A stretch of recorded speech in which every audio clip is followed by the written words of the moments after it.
파괴적인 인플레이션에 금리 인상으로 대응하고 있는 유럽이 중채무국에 대한 위기 대응으로 갈기갈기 찢기고 있는 모습입니다. 최근 유럽 중앙은행은 유로존의 파편화 현상에 대응하기 위해 TPI라는 새로운 양적 완화 정책을 도입했습니다. 파편화 현상이란 ECB가 긴축적 또는 완화적 통화 정책을 시행할 때 유로존을 구성하는 19개 국가가 동등한 효과를 받지 못하는 것을 의미합니다. 유로존은 독특하게 각 국가마다 독자적인 재정 정책을 시행하지만 통화 정책은 ECB가 단독으로 시행합니다. 대표적인 파편화 현상은 채권 시장에서 나타나는데 유로존 붕괴의 바로미터로 여겨지는 지표는 10년물 이탈리아 국채 금리에서 10년물 독일 국채 금리를 뺀 스프레드입니다. 유로존 위기가 본격적으로 진행되면 투자자들은 재정 상태가 취약한 이탈리아나 그리스 등 중채무국의 국채를 더 적극적으로 매도할 것입니다. 그렇게 되면 중채무국의 국채 금리는 더 크게 상승하게 되고 중채무국과 독일 간 국채 금리 스프레드가 크게 확대되기 시작합니다. 이에 대응하기 위해 유럽 중앙은행이 새로운 정책을 내놓았지만 시장은 신뢰하지 않는 모습을 보이고 있습니다. 자세한 내용 전해드리겠습니다. 인플레이션 상승은 세계적인 현상이지만 유럽 역시 근래 들어 보기 드문 빠른 속도로 물가 상승이 계속되고 있습니다. 유럽연합 통계국이 7월 말 공표한 유로존의 최신 7월 소비자 물가는 전년 대비 8.9% 상승했습니다.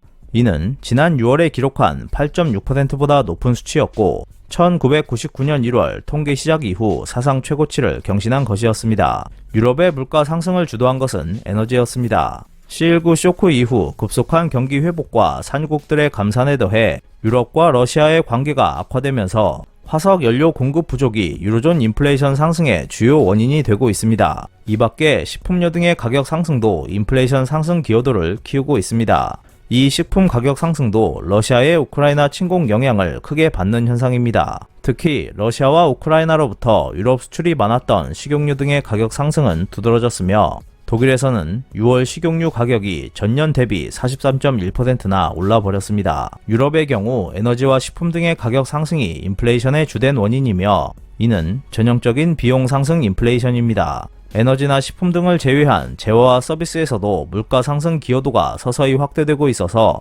유럽에서도 인플레이션의 저변 확대가 나타나고 있는 모습입니다.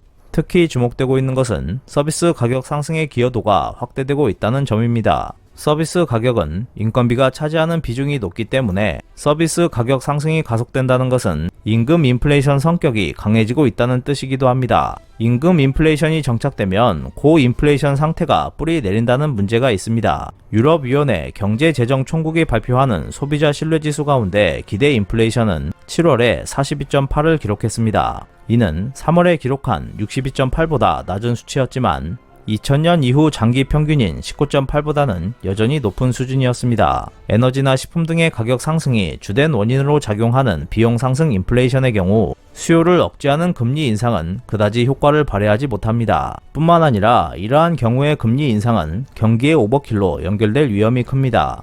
하지만 인플레이션의 저변이 꾸준히 확대되고 있어서 고인플레이션이 정착될 수 있는 상황입니다. 이런 상황에서 유럽 중앙은행은 7월 정례 이사회에서 과감하게 금리를 0.5% 올렸습니다. 그 결단에는 고인플레이션의 정착을 막으려는 ECB의 위기감이 강하게 반영되어 있다고 말할 수 있을 것입니다. 투자자들 사이에서는 ECB가 다음 9월 정례 이사회에서도 0.5% 이상 금리를 올릴 것이라는 전망이 나오고 있습니다. 어느 나라 중앙은행이든 물가 안정과 금융 안정을 양립해야 하지만 재정이 통합되지 않은 19개국의 금융 정책을 관장하는 ECB의 경우 금융 안정에 대한 배려가 필수적입니다. ECB는 이에 따라 7월 이사회에서 중채무국의 금리가 급등할 때 발동하는 전달보호기구라는 새로운 자산 매입 방안을 발표했습니다. TPI는 유동시장에서 국채를 무제한 매입한다는 점에서 유럽 채무위기 때 ECB가 도입한 무제한 매입 프로그램과 상당히 유사한 자산 매입 방안입니다. 큰 차이점은 TPI는 OMT와 같이 유럽 안정화 메커니즘에 의한 발행 시장에서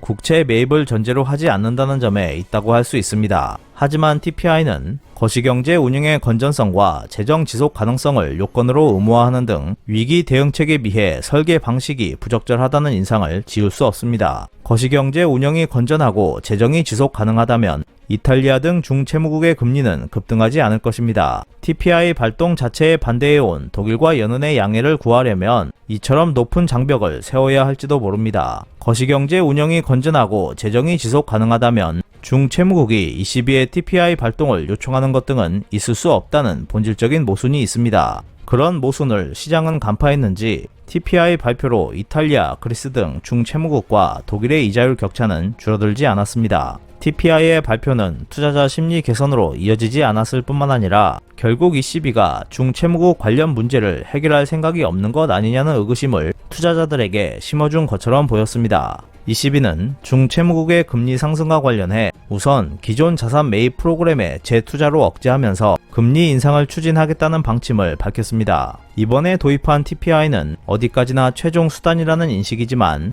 투자자들이 TPI를 신임하는 것 같지는 않았습니다. 그 때문에 이탈리아나 그리스라고 하는 중채무국의 금리에는 향후에도 강한 상승 압력이 걸릴 것입니다. 어쨌든 현재 TPI의 발동 요건이 충족되었다고 해도 그 실행 여부는 전망하기 어렵습니다. 결국 ECB는 중채무국의 금리 상승이 두드러질 경우 TPI 발동 요건을 늦출 수밖에 없을지도 모릅니다. 그렇다면 아예 엄격한 발동 요건을 마련하지 않고 기동성을 담보하는 편이 투자자의 신뢰를 회복하면서 중채무국의 금리 상승도 억제할 수 있을지도 모릅니다. 라가르드 유럽 중앙은행 총재는 이사회 이후 가진 기자회견에 의연하게 임했지만 금리 인상은 우선 제쳐둔다 하더라도 TPI에 대해서는 투자자들의 신뢰를 잃은 결과로 끝났다고 평가할 수밖에 없습니다. 그런 가운데 ECB는 금리 인상을 진행시켜 나갈 것입니다. 유럽의 금융시장은 당분간 불안정한 상태를 피할 수 없게 되어버렸습니다. 이상 피커TV였습니다.